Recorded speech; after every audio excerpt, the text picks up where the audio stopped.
Salam alaikum, chers élèves. Donc, on continue la correction de National Bac 2021, toujours la matière physique-chimique, deuxième année baccalauréat, sciences physiques, option française. D'accord? Déjà, on a trouvé dans la page 7, d'après la question 2, on a trouvé que RC est égal à 1 sur 83,33. On continue.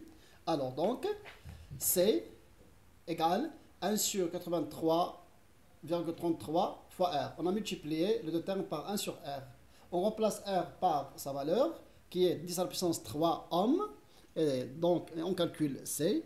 On fait l'application numérique, on trouve que C est égal à 1,2, 10 à la puissance moins 5 farad, c'est-à-dire C est égal à 12 microfarad. On a multiplié fois 10 à la puissance 6.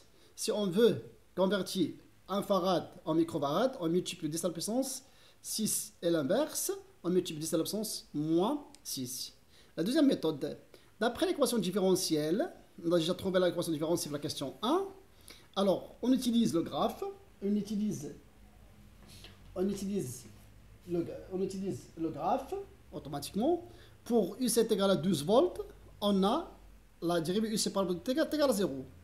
Donc on remplace dans l'équation différentielle la dérivée par 0 et UC par 12 volts. On trouve moins 1 sur RC fois 12 plus E sur RC est égal à 0. Donc on déplace le terme E sur RC dans l'autre terme. On trouve que moins 1 sur RC fois 12 est égal à moins E sur RC. Et par simplification, on trouve E est égal à 12 volts. On a trouvé la force électromotrice. Alors, pour U c'est égal à 0, on a la dérivée de UC par rapport est égal à 1000 volts par seconde. Donc, on remplace dans l'équation différentielle, on remplace la dérivée par 1000. Par contre, UC par 0, on trouve automatiquement l'équation suivante. Alors que E sur RC, parce que ce terme est égal à 0, est égal à 1000. Donc C est égal, on multiplie les deux termes automatiquement par donc R sur E. On trouve que C est égal à E sur 1000 fois R. Dans l'application numérique, on remplace E par 12 volts et R par 10 à la puissance 3. Et on calcule C, on trouve la même valeur qui est 1,2 10 à la puissance moins 5 farad, c'est-à-dire que C est égal à 12 microfarad. On passe à donc grand 2. Donc, les oscillations électriques non amorcies dans un circuit LC.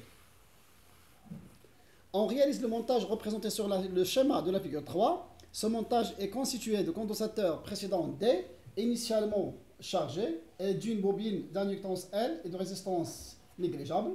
C'est-à-dire, on a une bobine qui est idéale. Un système d'acquisition informatisé permet de tracer la courbe. D'accord? Donc, là, un système d'acquisition informatisé permet de tracer la courbe représentant l'évolution de la charge Q de condensateur, figure 4. Première question. Précisez parmi les trois régimes d'oscillation le régime mis en évidence par la courbe de la figure 4. Alors, avant de commencer la correction de cette partie, un petit rappel. Donc, dans le chapitre d'un circuit RLC, série, les oscillations libres dans un circuit RLC, automatiquement libres. On a trois régimes. Dans un circuit RLC, on a trois régimes. Selon la résistance totale du circuit. Si la résistance totale du circuit est nulle, alors on obtient un régime périodique, c'est-à-dire que l'amplitude des oscillations reste constante. Si la résistance totale est différente de 0 est petite, alors on obtient un régime pseudo-périodique. C'est-à-dire que l'amplitude diminue donc progressivement au cours du temps. Mais si la résistance totale du circuit différente de 0 est grande, on obtient un régime, ce qu'on appelle un régime apériodique. D'accord? Donc, dans notre question, d'après la figure 4, la courbe de la figure 4, on observe que le régime périodique, car l'amplitude reste constante. Deuxième question. Établir l'équation différentielle vérifiée par la charge Q de T de condensateur. Toujours l'équation différentielle, donc, on la trouve d'après la loi d'additivité de tension. UC plus UL est égal à 0. Donc cette équation, ça veut dire la loi d'activité et des tensions. Donc elle vérifie à chaque instant. Elle est valable pour chaque instant. Et d'après le cours, on remplace UC par Q sur C. Et on sait que UL est égal à R fois I plus L fois I par rapport à dt. Et puisque la résistance interne de la bobine est négligeable, donc on s'intéresse seulement par le terme L fois I par rapport à dt est égal à 0. Or, d'après le cours, on a I est égal à la dérivée de la charge par rapport à dt. Deuxième dérivation, alors, la dérivée de I, c'est la dérivée de I par rapport à dt, alors que dq par rapport à dt est égal à la dérivée seconde de Q par rapport à dt carré. On remplace cette équation Q sur C, on remplace la dérivée par son expression, la dérivée carrée de Q, la charge par rapport à dt carré. Voilà. Et on multiplie les deux termes par 1 sur LC. On trouve l'équation différentielle demandée. La question 3. La question 3. Trouvez l'expression de la période propre T0 de l'oscillateur en fonction de L et de C pour que l'expression Q est égale à Q max cosinus de P sur T0 fois T soit la solution de cette équation différentielle. Cette question est souvent donnée dans le cours, dans la classe, automatiquement. Alors, mais donc rappelle toujours. On a Q de T est égal à Q max fois la cosinus de P sur T0 fois T. Et par dérivation, avant de dériver cette expression, rappelle, la cosinus AX plus B, c'est moins A sinus AX plus B. Et la dérivée de sinus AX plus B, c'est A cosinus AX plus B. Alors, on commence. La charge que sa dérivée, que par rapport à dt, que max, c'est une grandeur qui est constante. La cosinus, la dérivée de la cosinus, c'est moins 2pi T0 sinus de P sur T0. Une deuxième dérivation, la dérivée carré Q par rapport à T carré est égale à moins Q max de P sur T0 fois au carré, au carré, fois la cosinus de P sur T0 fois T. On a dérivé la sinus. On sort 2Pi sur T0, avec 2Pi sur T0 déjà existe, donc le produit nous donne 2Pi sur T0 au carré fois la cosinus de P sur T0.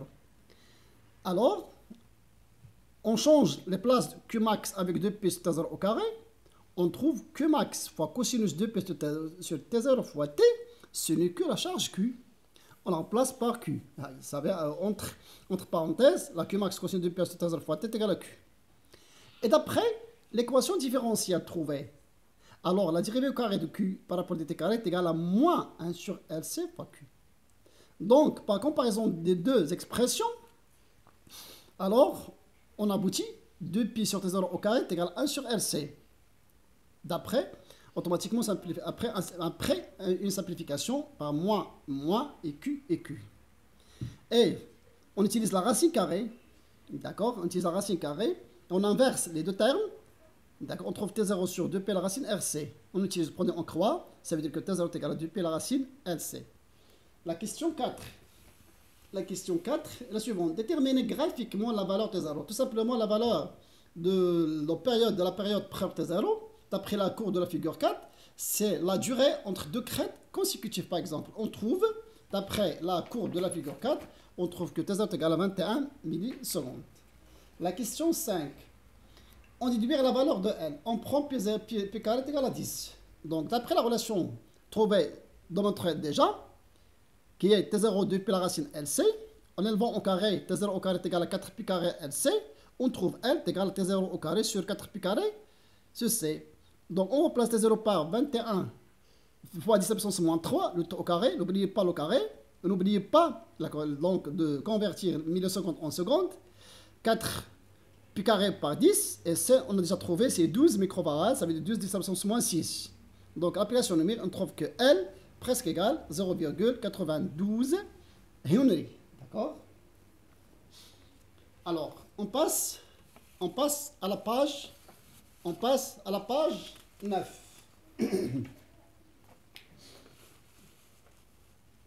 On passe à la page 9. La page 3. Concernant la modulation d'amplitude d'un signal. Pour obtenir un signal modulé en amplitude, on réalise le montage représenté sur le schéma de la figure 5, où le multiplieur X est un circuit intégré possédant deux entrées E1 et E2 et une sortie S. On applique sur l'entrée E1 une tension U1, ayant pour expression U1 de T égale à P fois cosinus de P FP fois T. Rappelle donc, cette expression joue le rôle d'une tension porteuse, PM c'est son amplitude, Fp c'est sa fréquence. Sur l'entrée E2, une tension U2 ayant pour expression U2 est égal à E0 plus S de T, où S de T est égal à Sm, voilà, la cosinus de PFST, où Sm joue le rôle, représente l'amplitude de l'information, ça veut dire de la tension modulante, Fs est la fréquence de l'information, ça veut dire la Fs c'est la fréquence de la tension modulante. Et la tension modulante est E0 est la composante continue de sa tension. E0 s'appelle aussi le décalage. Le décalage automatiquement continu. Ce qu'on appelle offset. Même chose. On obtient à la sortie S de multiplieur S une tension US de T modulée en amplitude. On visualise la tension U1 de T sur la voie A de l'oscilloscope et la tension U2 sur la voie B, la figure 6C. Les données. Sensibilité verticale 1 volt pour division. Sensibilité horizontale 2 millisecondes par division. D'accord? La question 1. La question 1, toujours définir la modulation d'amplitude, très important. Alors, d'après le cours, la définition de la modulation d'amplitude, c'est que l'amplitude de l'onde porteuse suit les variations de la tension modulante, entre parenthèses, ce qu'on appelle le signal informatif. Alors que la modulation d'amplitude, c'est que l'amplitude de la porteuse, suit les variations de qui? Sur les variations de la tension modulante, qui est là, le signal informatif. La question 2. Déterminer graphiquement, de 1, les fréquences Fp et Fs. Donc, d'après les courbes de la figure 6, on a 3 TP. C'est difficile de calculer TP seul. On a 3 TP.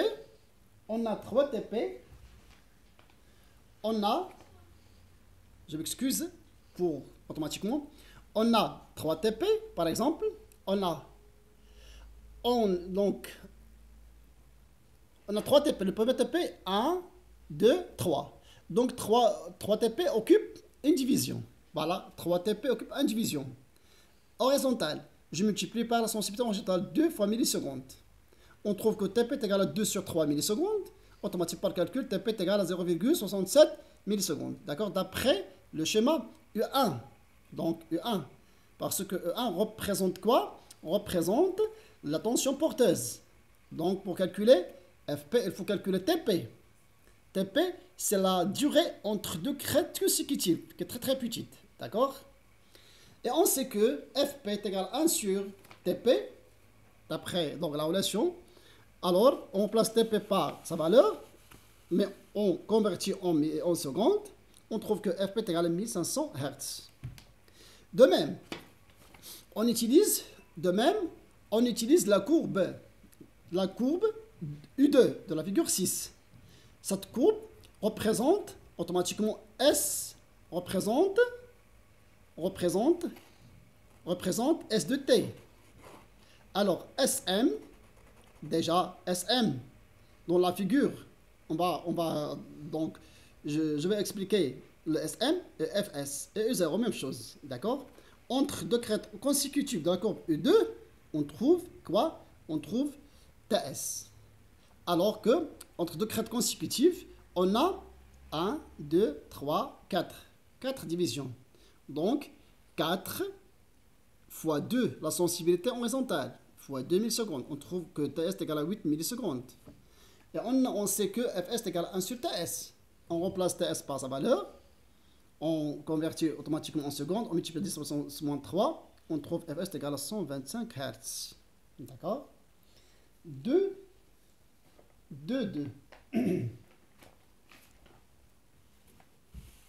Alors, 2, calcule la valeur, toujours détermine la valeur SM et celle de E0. D'accord? Alors, donc, on exploite la courbe U2, le SM. Donc, la distance, ou bien la grande entre la valeur maximale et la valeur minimale, alors, donc, représente 2SM. Je répète, 2SM. Ça veut dire que 2SM occupe une division. Automatiquement, division verticale. on multiplie 1 volt. D'accord, très important. Alors, d'après la courbe U2 de la figure 6, 2SM est égal à 1, une indivision. Fois 1, c'est la sensibilité verticale, volt. On trouve que SM est égal à 1 demi-volt, SM est égal à 2,5 volts. Et U0. Alors, U0, c'est donc U0, c'est la grandeur entre donc la valeur maximale et la valeur minimale, on la divise par 2. La grandeur à partir de l'axe des abscisses, les abscisses, jusqu'à cette valeur. Cette grandeur joue le rôle U0. Très important. Alors, calculons et U0 est égal à 1,5 fois 1 volt. Donc automatiquement 1,5 fois 1 volt, la sensibilité verticale. On trouve E0 est égal à 1,5 volts. La question 3. La question 3, la valeur de SM est 0. Pardon, la question 3, c'est la modulation réalisée dans ce cas sera-t-elle de bonne qualité? Justifiez votre réponse. Alors, rappel, si le taux de modulation M est inférieur à 1, alors la modulation est bonne. Et le contraire, la modulation est mauvaise. Donc, automatiquement, il faut calculer le taux de modulation par la relation connue M est égal à SM sur E0. SM 0,5 sur 1,5, on trouve que M est égal à presque 0,33 qui est 1,1. Cela veut dire que la modulation, automatiquement de bonne qualité. Alors, petit rappel, d'accord? Un petit rappel. Alors, on a la courbe qui représente automatiquement la tension modulante avec U0. Attention, avec U0. Pourquoi? Parce que l'axe des temps n'est pas au milieu de la courbe. D'accord? Ça veut dire que l'axe se trouve en dessous. Donc, cette courbe, l'expression mathématique, c'est S de t plus E0. Avec S de t, c'est S de t est égal à Sm cosinus de PFS fois t. Donc, d'après cette courbe, donc, la grandeur, la valeur maximum jusqu'à la valeur minimum, c'est 2Sm. Alors, l'amplitude, Sm, donc, seulement cette valeur, cette grandeur. Alors que 0, donc c'est la grandeur à partir de l'axe des abscisses jusqu'à le milieu de la courbe. Comme si on fait une translation de qui? C'est dans la translation de l'axe des abscisses jusqu'à le milieu de la courbe. Parfois, ça s'appelle 0, donc tension de décalage, ou bien de décalage. D'accord? Très important. On passe donc à la page 10. La page 10, l'exercice 5. Donc, concernant la mécanique. D'accord? Le parachute est un dispositif destiné, après son ouverture, à freiner le mouvement d'un parachutiste en chute verticale dans l'air. Cet exercice se propose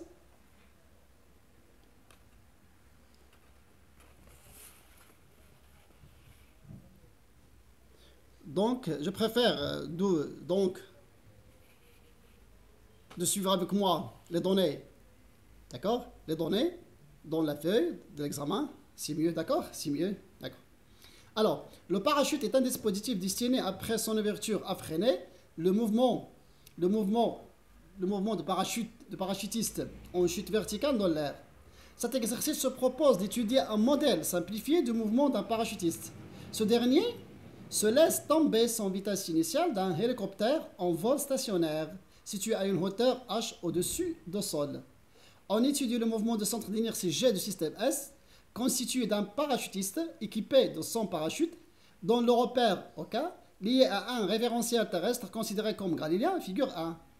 On considère que la trajectoire de G est verticale et que l'accélération de la pesanteur reste constante. Les données: la masse du système S est égale à 100 kg, l'accélération de la pesanteur G est égale à 10 mètres par seconde carré, la hauteur h est égale à 660 mètres. Le mouvement du système s'effectue en deux phases. La phase 1, la parachute fermé. Le parachutiste se laisse tomber de l'hélicoptère sans vitesse initiale à un instant choisi comme origine des dates est égale à 0. Ça veut dire les conditions initiales.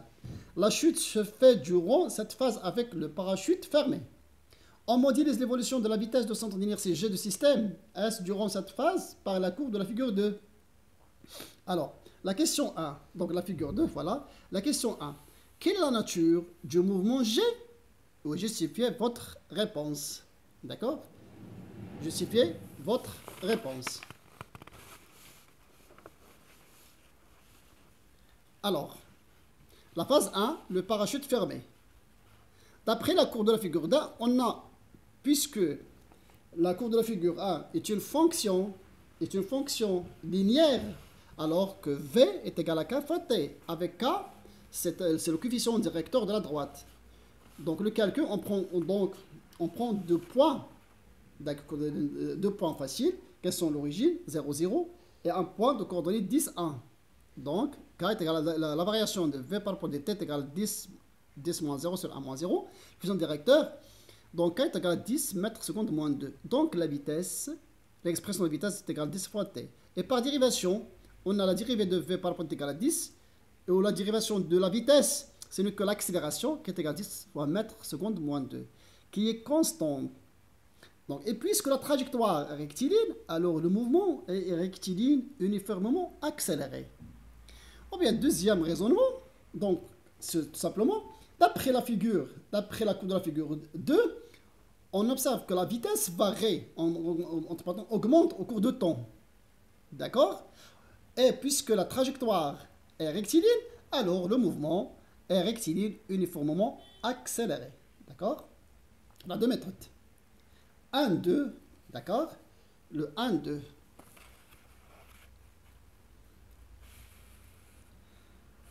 Peut-on considérer que le mouvement du parachutiste durant cette phase est une chute libre?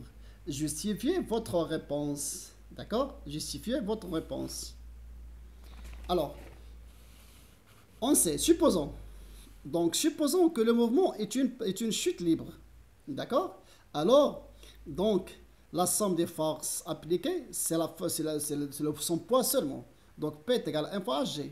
Alors, on place 1 par M fois le vecteur intensité du pesanteur est égal à M Hg.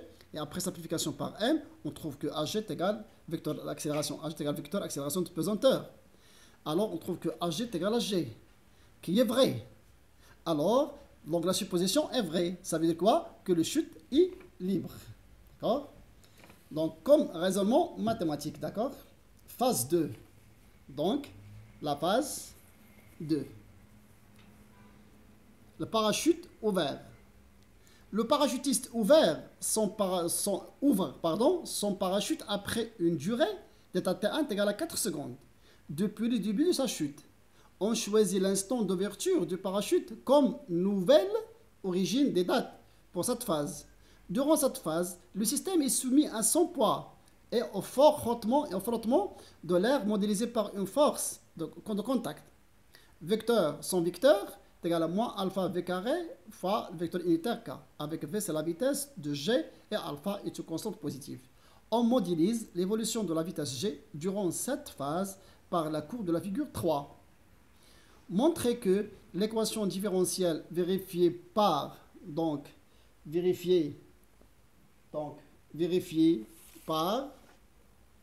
vitesse,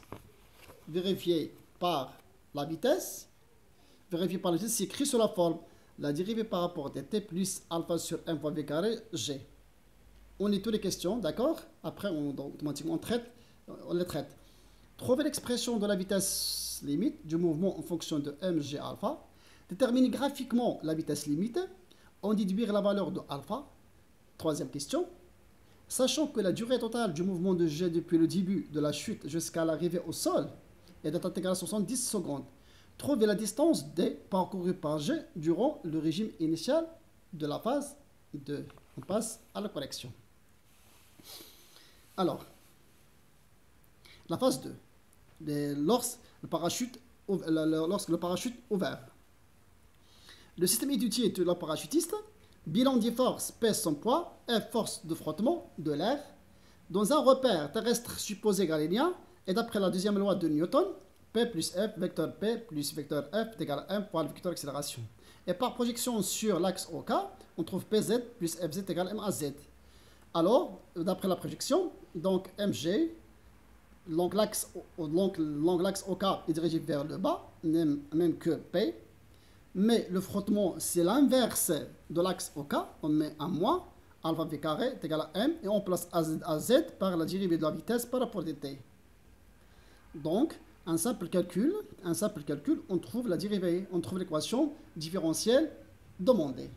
On passe à la page 11. Alors, la page 11. Donc, la question 2. C'est le calcul de vitesse, donc l'expression de la vitesse limite. Toujours la vitesse limite, on la calcule en régime permanent. On a la vitesse dans le régime permanent. La vitesse est constante. Et prend la valeur V limite. Et par dérivation, est égale à 0. Parce que la vitesse est une grandeur qui est constante.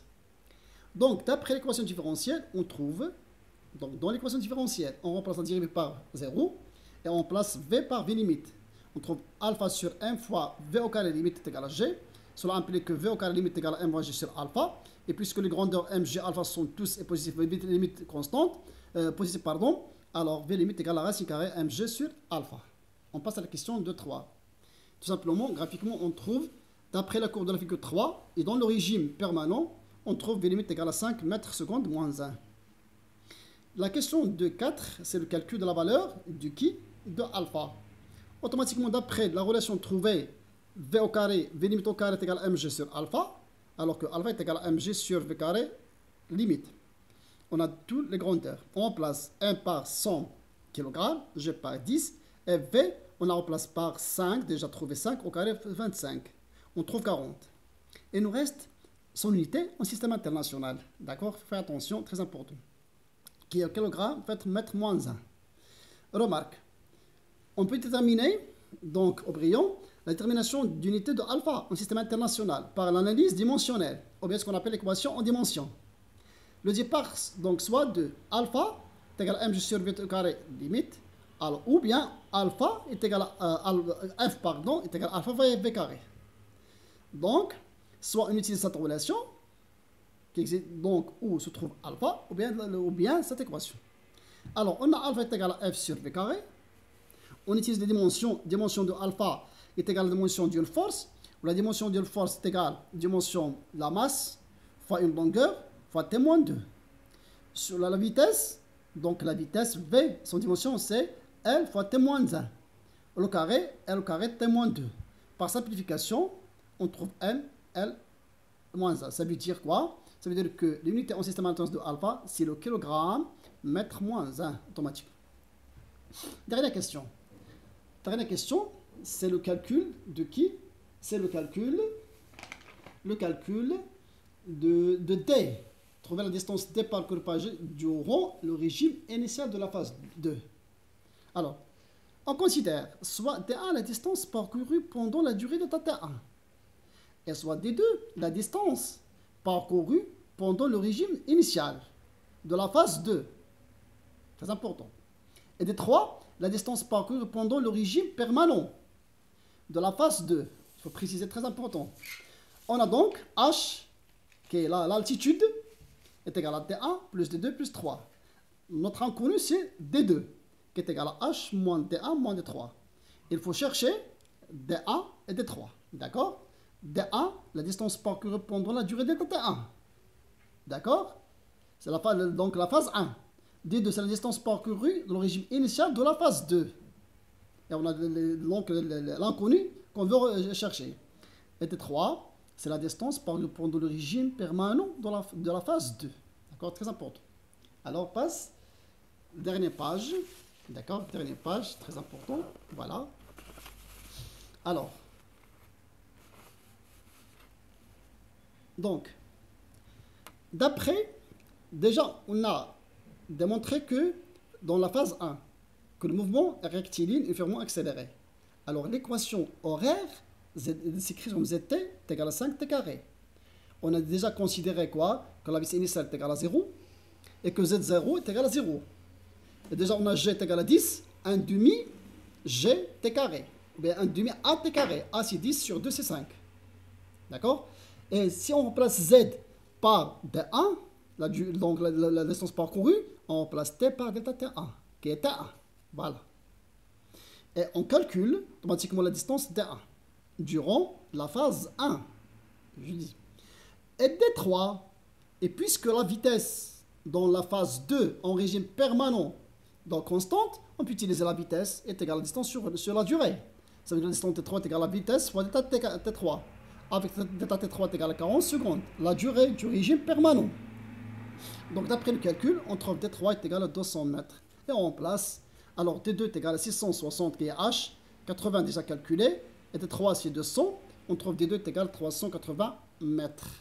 Remarque, d'accord? C'est-à-dire remarque tout simplement.